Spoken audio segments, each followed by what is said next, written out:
Hey everyone, it's Lexie. So in today's video, I'll be sharing with you all the books that I ended up reading in the month of May. So May was very much a crime-heavy month, and so I wanted to finish my reread of the Rizzoli Isles series. So this will be solely focused on the last 4 books plus one of the novellas of the series. So I was planning on doing 2 a month, but then I just got to the point I'm like, I just want to marathon it. I want to be able to kind of read some other books on my TBR, and as much as I've been love rereading this and revisiting this as an adult, I want to kind of add some more variety to my reading, so I'm very much looking forward to that in June. But now I'm all set and ready to go for when the new book comes out in July, which is really exciting, and I feel like this was a really good refresher as well. I read this series when I was 15, so I started reading it when I was 15, so that was over 12 years ago, and for a lot of these I remember bits and pieces, but for the most part I was reading them for the first time again. So overall it was very successful. So yeah, without further ado, let's get started. So starting up, we first have The Silent Patient, obviously by Tess Gerritsen, and this one takes place, I thought this one was really interesting because it dealt with a very old case. So when the severed hand is found in an alley of Chinatown, Jane is kind of thrown into this investigation that shows that there's something suspicious going on in terms of its connection to a mass murder that took place over 20 years ago. And basically this was a supposedly thought to be the chef at this Chinese restaurant went crazy and shot everyone and himself. So everyone always thought that he was guilty, but things are kind of coming up that make it seem there's more to this case that meets the eye.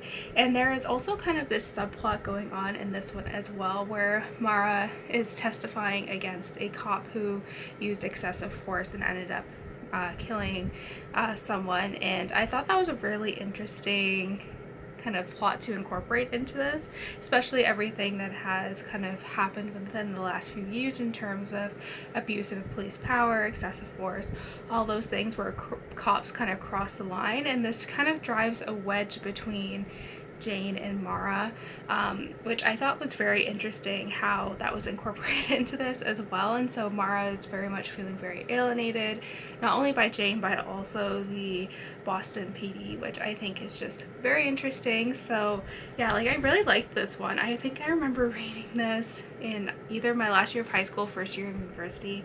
So these ones were ones that were a little bit closer to when I first read them. But yeah, this one was really interesting. There was a really kind of mysterious kind of aspect and mystical kind of component in here that I thought was really well done, and the plot twist at the end was just a lot of fun. So I gave this one a 4 out of 5 stars. So next up is the novella John Doe, which goes between The Silent Girl and Last to Die, the next book. And it kind of goes along with, it's kind of very short, so there's still kind of that wedge driven between Mara and Jane, but Mara ends up attending this bougie donation party at the museum, and this man ends up giving her a drink, and she wakes up not knowing what happened. She's at her home, she doesn't know what happened, and the man that was seen taking her home is found dead in his car, and it kind of goes off from there. This one I thought was a really interesting novella. It was just, a very quick read, but I really enjoyed it. I feel like I don't want to give too much away because it is a very short story, so I don't want to give too much away, but I thought it was really interesting, and also kind of for the character dynamics between Jane and Mara as well. I really enjoyed that. So next up in my Rizzoli Isles reread, I have Last to Die, and this is one that I had no recollection of whatsoever, and I was a little bit concerned about my memory because Goodreads said I did read this 8 years ago, but honestly I have no recollection of what is going on. But basically this book opens up where there are these 3 kids who are in foster care, and their foster care parents end up getting murdered, and they both end up at this boarding school in northern Maine that Julian, who is Mara's unofficial like adopted son, goes to. And so they find out that there are these kind of string of murders taking place that these 3 kids are connected to, and it has something to do with their parents, because several years ago their parents were all murdered within the same week of each other. So it kind of goes in from there. Like I said, this one I felt like I was reading for the first time because I did not remember a single thing in here. This one is a little bit different because it does take place in this kind of old castle-like school, which in like the middle of nowhere in Maine, which I really enjoyed. This one was like super suspenseful too because I didn't know who to trust. There's kind of a conspiracy going on. You, along with the characters, are trying to piece together these little details and trying to figure out what these connections are, and I felt like it was really well done. It was really well written. I was on the edge of my seat trying to figure out what exactly was kind of going on and happening, and yeah, I really enjoyed it. Like I said, I did not remember this one at all, but yeah, it was just really interesting, and the ending in this one is just super suspenseful because you don't know who to really trust until that very end, and so it's really suspenseful, like what is going on, like what's gonna happen. So many things happened, and yeah, this one was just a lot of fun. It was a little bit different than some of the other books, but I really liked it. It was just a lot of fun. So next up we have Die Again, and this is one that I think I remember the most out of every single one. So in the beginning we follow this girl named Millie who is on an African safari with her boyfriend in the middle of the African bush, and while they're there, these people end up getting murdered one by one, and she ends up being the sole survivor. So there is a murder that takes place in Boston that is somehow ended up being connected to these murders in Botswana several years ago, and Millie kind of gets thrown into the investigation. This is one that I actually did remember who the killer was, and so it was interesting kind of reading that, knowing who, like remembering who the killer was and kind of picking up on the subtle hints here or there, which I thought was really fun. I felt like the African safari chapters were just really creepy and suspenseful because although I like on my bucket list is like to do an African safari, I wouldn't want to be like actually physically camping out in the wilderness. Like I'd rather be at like some sort of hotel or resort that like takes you out there. But yeah, I felt like that was just super suspenseful and creepy, and just that constant like fear was just, I felt that with what Millie was going through, so I felt that was like a lot of fun. I learned a lot about different African animals in here as well, which, you know, learned about some African cults as well, which was really interesting and fun. So yeah, this one was a lot of fun. I gave this, again, 4 out of 5 stars. I really enjoyed it. I felt like, even though I did remember who the killer was, it was fun picking up the little clues here or there and really kind of like better grasping the, you know, red herrings and all that stuff. So yeah, like I said, really enjoyed this one.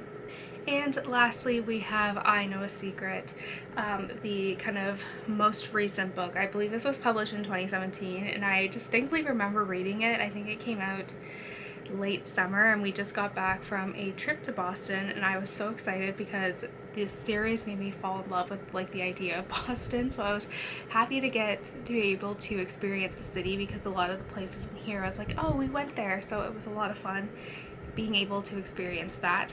But this one takes place where there are 2 separate homicides that are not very well connected. One is a woman who is found murdered with her eyes like scooped out and placed on her hands, and the other one is a man who is shot with 3 arrows. And these 2 seemingly unrelated crimes end up causing Mara to think there's something more here going on, and there might be a connection between these 2 crimes. And we also get the perspective of another woman in here named Holly, who is somehow connected to all this. And again, this is one that I remembered enough to be like, okay, I'm suspicious of this one character, but I wasn't able to guess who the killer was, which was a lot of fun. So again, like, I was suspicious of one character, which was rightfully so, but I was really surprised who the killer ended up being and how everything went to go play out. I feel like this one too was because this one deals with another cold case, and it was just really interesting to see how Tess Gerritsen was able to integrate these 2 like basically 3 crimes together, and just trying to kind of figure out the connection between these crimes was a lot of fun. And yeah, like I said, this one was like a fun one to read because I remembered parts of it but not what gave away the ending, which I think was a lot of fun.